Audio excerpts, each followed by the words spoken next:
After vanishing without a trace, Malaysia is once again resuming its search for the missing flight MH370. New this morning, Malaysia will allow an American company to carry out a new search for the wreckage of missing Malaysia Airlines flight MH370 has The been government launched. is partnering with American marine robotics company Ocean Infinity for the second time, with a $70 million reward for any significant wreckage found. It's been more than 10 years since MH370 disappeared, along with 239 people on board, whose families are still waiting for answers. After 2 unsuccessful searches covering over 120,000 square kilometers, the new effort will focus on a 15,000 square kilometer area in the southern Indian Ocean over the next 18 months. The disappearance of the Boeing 777 is filled with so many unanswered questions and endless theories, making it nearly impossible to discuss without delving into speculation, some of which we'll explore later in this video. But first, to understand why MH370 has been so impossible to find, let's revisit what happened on the night of its disappearance.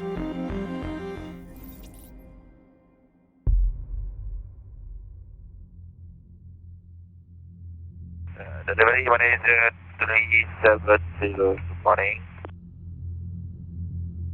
Malaysian 370 standby and Malaysian 6 is cleared to Frankfurt via Agota Alpha departure, 6,000 feet squawk 2106. On March 8, 2014, a Boeing 777 is preparing for departure at Kuala Lumpur International Airport. Malaysia Airlines Flight 370 is a daily passenger flight from Kuala Lumpur, Malaysia, to Beijing, China. On board are Captain Zahari Ahmad Shah, a senior pilot for Malaysian Airlines with over 18,000 flight hours of experience. First Officer Fariq Abdul Hamid with 2,813 flight hours, 39 of which are on the Boeing 777. Also on board are 10 cabin crew members and 227 passengers. The aircraft was filled with 49,100 kilograms of fuel, providing a range of 7 hours and 31 minutes, more than enough to reach Beijing or divert to nearby airports if needed. The plane was also carrying electronics equipment, 4.5 tons of mangosteens, a tropical fruit, and 221 kilograms of lithium-ion batteries. These batteries were packed according to safety regulations, but some experts have debated whether they could have played a role in the events leading to its disappearance. Malaysian 370, request level. 370, we are ready, requesting flight number 350 to Beijing. Malaysian 370 is cleared to Beijing via Pibos Alpha departure, 6,000 feet squawk 2157. Beijing, Pibos Alpha 6,000 squawk 2157, Malaysian 370, thank you. Malaysian 370, welcome over the ground. At 12:27 UTC, MH370 push and start request was approved by air traffic control at Kuala Lumpur. Malaysian 370, good morning. You want requesting push and start. Kuala Lumpur, morning, push back and start to runway. Take to right and check via Sierra 4. Push and start to right and check Sierra 4, CRB 439 Mike Romeo Oscar. Perfect. Malaysian 370, taxi to Lipan Alpha 11, runway take to right via Standard, Hotel Pablo. Alpha 11, Standard, Hotel Pablo, Malaysian 370. Malaysian 10, runway take to Alpha 10. Runway take to Alpha 10, Malaysian 370. 370, take to right of takeoff. Nice. Take to right of takeoff, Malaysian 37. Thank you, guys.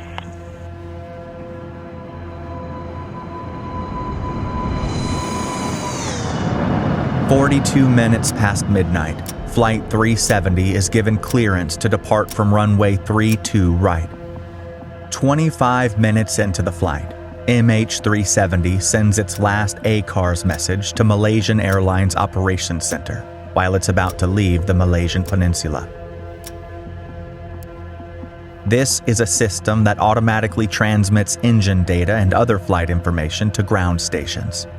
Less than an hour into the flight, the plane is cruising over the South China Sea at an altitude of 35,000 feet. The night sky is clear and the weather is calm. 370, maintaining level 350. Malaysian 370. Flight 370 is then instructed to signal air traffic control in Ho Chi Minh, Vietnam, as it approaches waypoint Igari. As it makes its way to waypoint Bitod, MH370 makes radio contact with Kuala Lumpur at 01:19 and 30 seconds. Malaysian 370, contact Ho Chi Minh 120.9, good night. Good night, Malaysian 370. That's the last time anyone would ever hear from MH370. Less than 2 minutes after acknowledging the transmission, the aircraft suddenly vanishes from radar screens. This is when the mystery begins.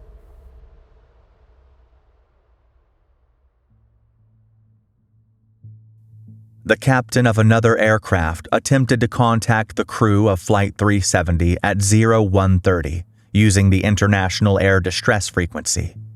However, the crew was not able to establish communication and heard only mumbling and static.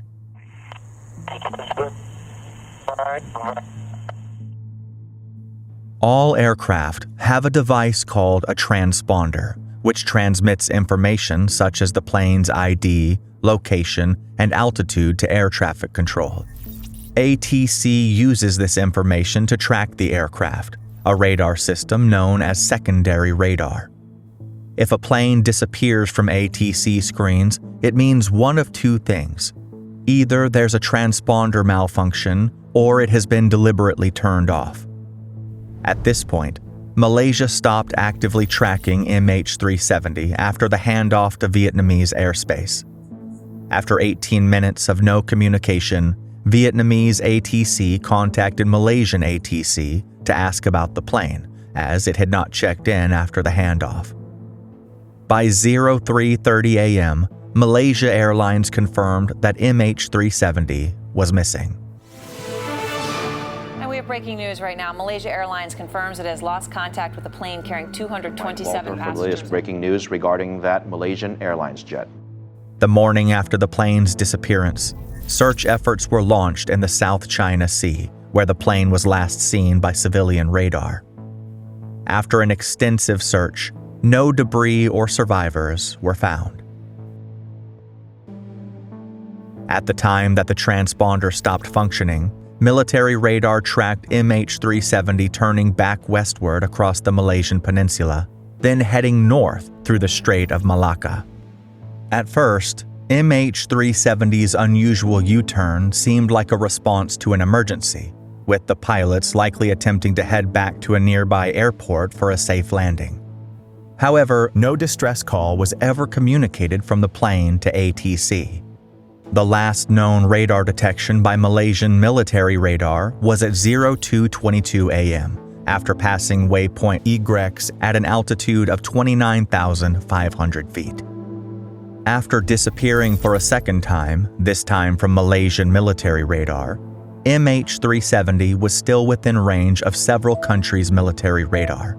However, many countries were hesitant to release military radar data due to concerns about revealing their capabilities.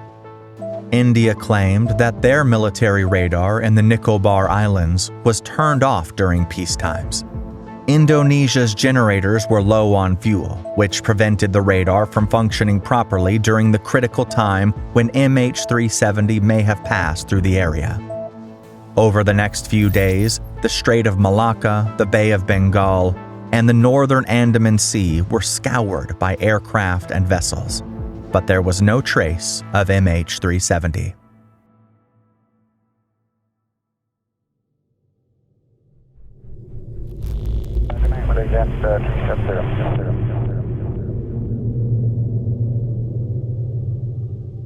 Like all modern aircraft, MH370 was equipped with a satellite communication terminal, or SATCOM, which is a system that allows aircraft to communicate via satellites instead of relying solely on ground-based radar and radio systems. It is essential for aircraft flying over oceans, remote areas, or regions without radar coverage.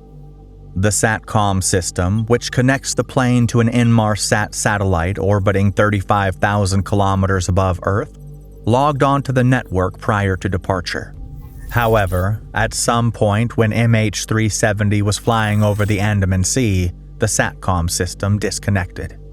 1 hour and 19 minutes later, the SATCOM link was successfully re-established. After reconnecting to the network, the aircraft's satellite data unit responded to hourly status requests from Inmarsat for the next 6 hours. During this period, 2 ground-to-aircraft calls were made at 2:39 a.m. and 7:13 a.m., but neither was answered. The final status request and aircraft response occurred at 8:10 a.m., approximately 1 hour and 40 minutes after MH370 was scheduled to land in Beijing. At 8:19 a.m., the aircraft sent a log-on request, followed 8 seconds later by a log-on acknowledgement from the ground station, marking the last known transmission of MH370. At 9:15 a.m., Inmarsat sent another status request, but the aircraft did not respond, suggesting that the flight had run out of fuel and crashed into the southern Indian Ocean.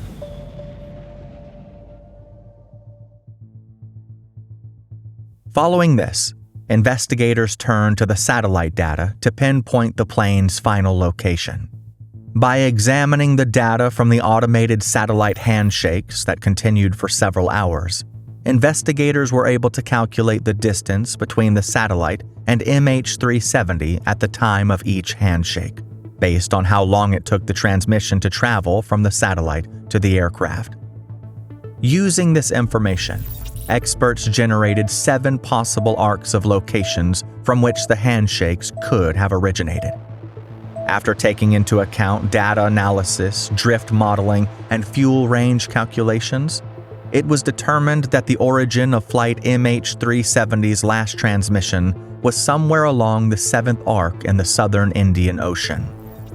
As a result, the search efforts were moved to the area where the aircraft was believed to have crashed.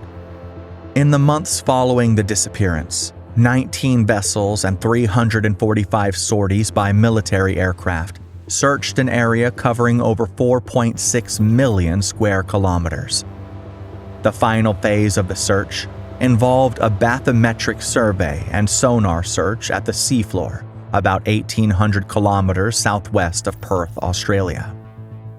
Investigators also turned to underwater listening devices called hydrophones. Hydrophones have a range of over 1,000 kilometers under optimal conditions. An example of this is when the U.S. Navy's Sound Surveillance System network detected a large implosion near the wreck of the Titanic, despite being 1,450 kilometers away.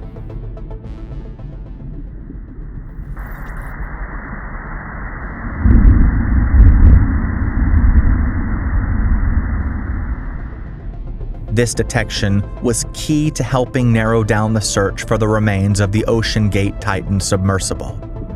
While sounds were detected during the time of the disappearance of MH370, the origin of the sound was not consistent with the final satellite transmission. Search efforts were also made to detect the plane's locator beacons, which are attached to the aircraft's flight data recorders. The batteries that power the locator beacon only have a lifespan of 30 to 40 days. A sonar search of the seafloor was carried out, but yielded no sign of Flight 370. Operators later concluded that the effort had little chance of success given the vast search area. In the following year, the search for Flight 370 quickly became the most expensive search operation in aviation history. Yet, no debris was ever found.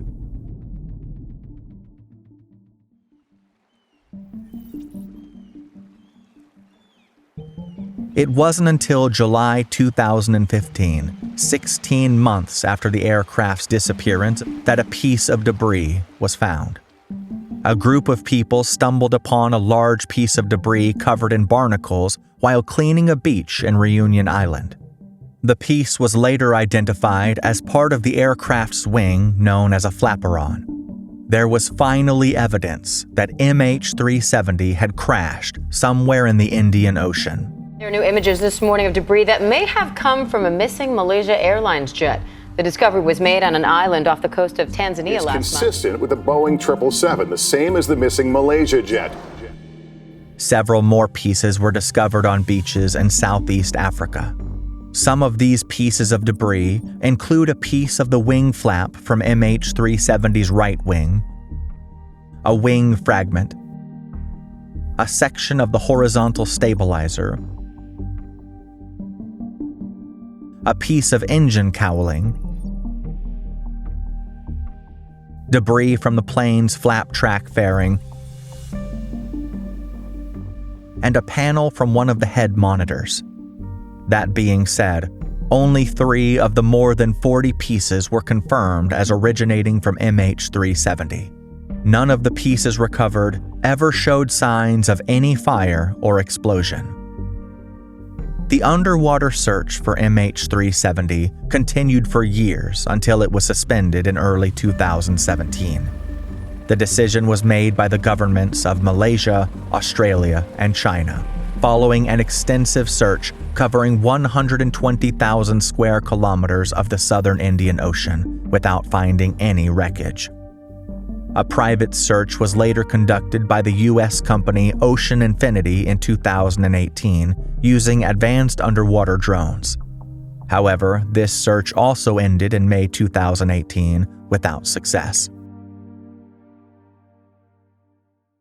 Malaysia has given its final approval to a new search for the missing flight MH370. Well, after more than a decade, one of aviation's greatest mysteries could soon be solved with a new search commencing for MH370. More than 10 years after the disappearance of MH370, the hunt for the missing flight looks like it will resume.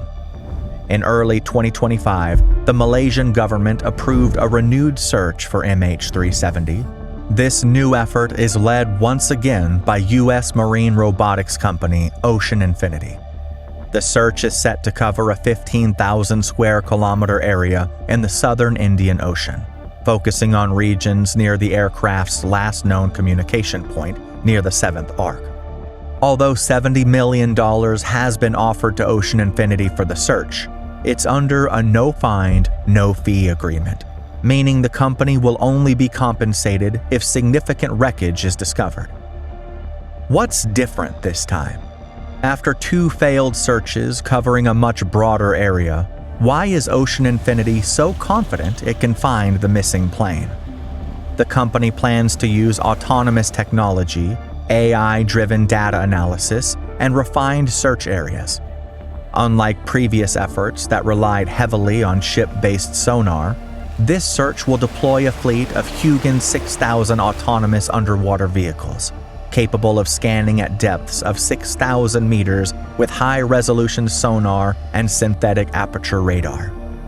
These AUVs operate independently, covering vast areas faster and more efficiently than traditional methods. Ocean Infinity's Armada fleet will also be deployed. These new 256-foot Armada 78 vessels only need 16 crew members, compared to the 40 or 50 required on earlier search ships, allowing for a more substantial search while cutting down costs. In addition, Ocean Infinity plans to use unmanned vessels, which will be equipped with advanced sonar technology, all while being remotely controlled from Ocean Infinity's headquarters in Southampton, England. Operators will sit in gaming-like chairs and control pods, maintaining satellite communication with the autonomous vessels 8,000 miles away. Phase 1 of the search began on February 8, 2025, when Ocean Infinity's Armada 7806 search vessel departed from Port Louis, Mauritius, for the presumed crash site in the southern Indian Ocean. After a 15-day voyage across the Indian Ocean, Armada 7806 deployed its 3 AUVs and spent the next 3 days scanning an area of the seabed near the 7th arc. Although this region had been searched years ago, Ocean Infinity hoped that MH370 had sunk into a crevasse missed in previous searches. In the early hours of February 28, Armada 7806 sailed toward Perth, Australia, to resupply and refuel after an initial search that yielded no discoveries. On March 6, 2025, Ocean Infinity departed from Perth for another seabed search. The current phase of the search is focusing on an area 30 to 50 nautical miles outside the 7th arc, venturing into new territory labeled the Blelly/Marchand area.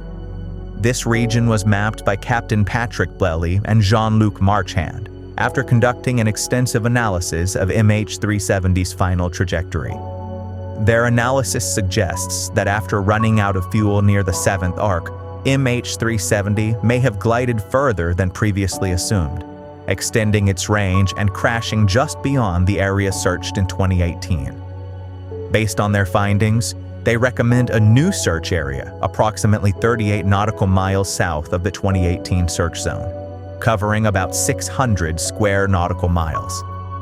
At this pace, Ocean Infinity is on track to surpass the originally planned 15,000 square kilometer search area. As the operation continues, experts and aviation enthusiasts around the world remain hopeful that this renewed effort will finally solve one of modern aviation's greatest mysteries. Progress can be tracked live online, keeping the world informed as the search for MH370 moves forward.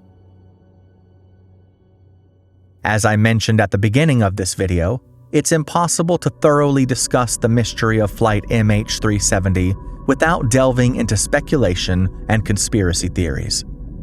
While the general consensus among investigators is that MH370 crashed somewhere in the southern Indian Ocean, the exact cause remains unknown, as the wreckage has never been fully recovered, despite extensive searches by aviation experts and the use of advanced technology.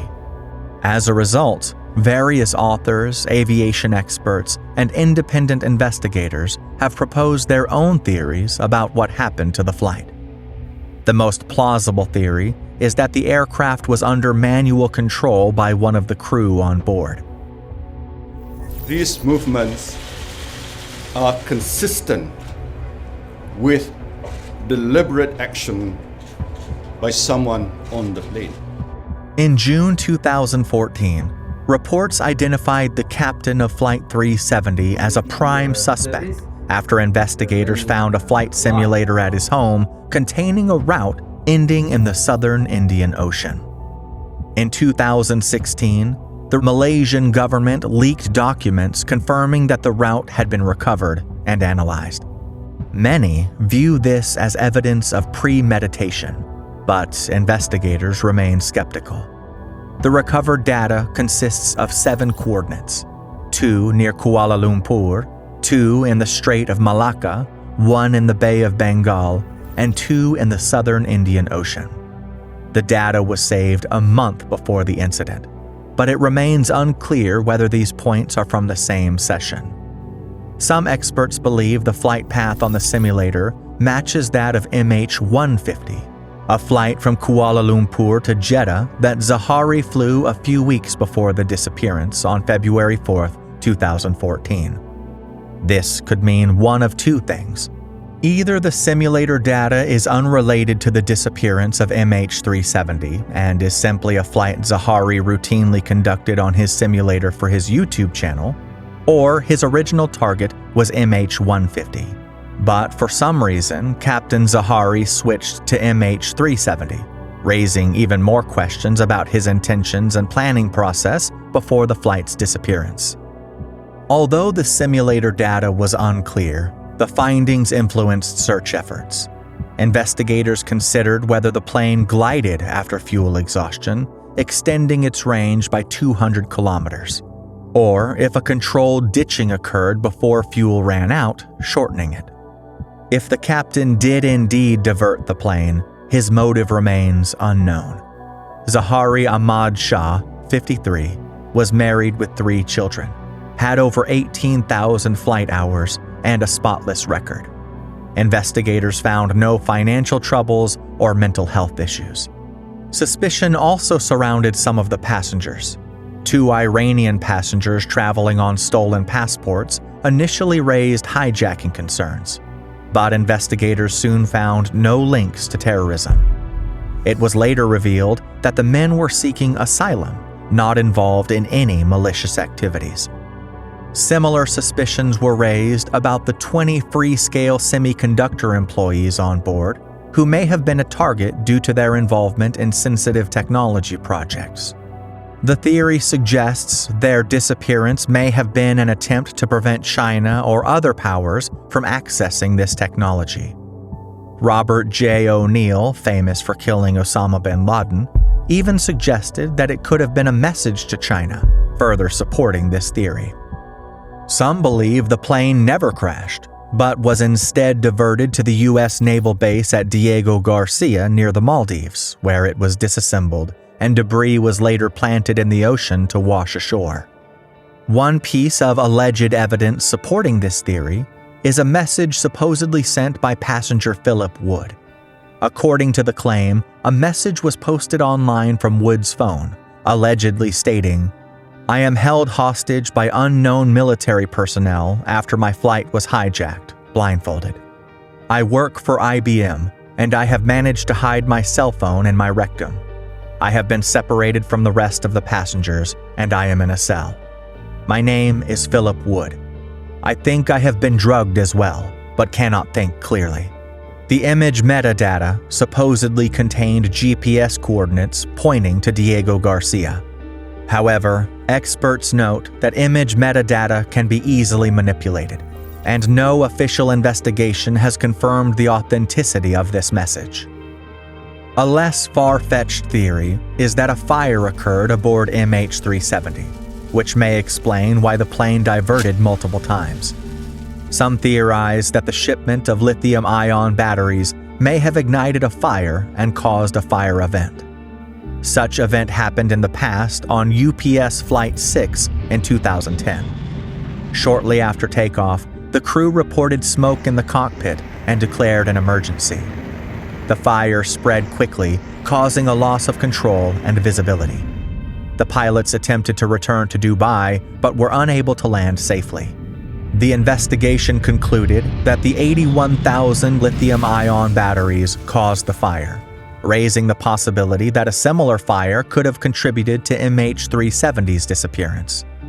Several years later, on April 1, 2016, the International Civil Aviation Organization officially banned the bulk shipment of lithium-ion batteries on passenger aircraft. Sometime after the plane turned toward the Malaysian peninsula, there were unverified reports that U.S. military personnel in Thailand overheard an SOS signal from MH370, in which the pilot allegedly stated that the cabin was disintegrating and was going to attempt an emergency landing. This claim was reportedly passed to Malaysian authorities, but was never confirmed by official investigations. Days after the plane vanished, several alleged sightings were reported, which coincide with its flight path. British yachting enthusiast Catherine T. claimed to have seen a jumbo jet flying oddly low, glowing bright orange, with a trail of black smoke behind it, heading from north to south. Michael McKay, a worker stationed on an oil rig near Vietnam, reported seeing a sudden glow of fire above the horizon, which immediately caught his attention. Initially, he was unsure whether it was an aircraft or another light source. The next day, after learning that MH370 was missing when it should have been flying across southern Vietnam toward Beijing, he attempted unsuccessfully to contact Malaysian and Vietnamese officials. McKay was reportedly fired from his job after speaking out about his sighting, though no official reason was publicly confirmed. One noteworthy event that may support the theory of a fire aboard the aircraft occurred when Flight 370 reached the southern end of Penang Island. During this stretch, First Officer Farik Abdul Hamid's cell phone registered with a cell tower below, though no other data was transmitted. For this to have occurred, Flight 370 would have needed to be within range of a cell phone tower at an altitude between 7,000 and 10,000 feet. Many experts believe the pilot may have descended to this altitude due to a fire or sudden loss of cabin pressure, as this is standard protocol in such emergencies. To further support this theory, in March 2014, a mysterious object washed ashore on Bara Island in the Maldives. Initially feared to be a bomb, the Maldives National Defense Force investigated and determined it was not an explosive device, but an empty fire suppression bottle from an aircraft. A fire suppression bottle is a safety device used in aircraft to extinguish fires in critical areas, such as the engines or cargo compartments. It contains a fire extinguishing agent, typically Howland 1301 or bromine, which is released when a fire is detected. However, there was no further analysis of the object after the initial assessment, and its potential connection to Malaysia Airlines flight MH370 remains unverified. A less speculative possibility is that Flight 370 did not fly in a straight line after its final turn toward the southern Indian Ocean. In early 2018, a team of independent investigators proposed an alternate flight path, suggesting that an attempted land on Christmas Island may have led to a crash site much further north than the area identified by the official investigation. While a surface search of this region was conducted about a week after the disappearance, the underwater phase never extended that far north. As of now, the disappearance of Flight 370 remains a mystery. We'll have to wait and see if this renewed search can finally solve the mystery and bring closure to all the families of the passengers on MH370.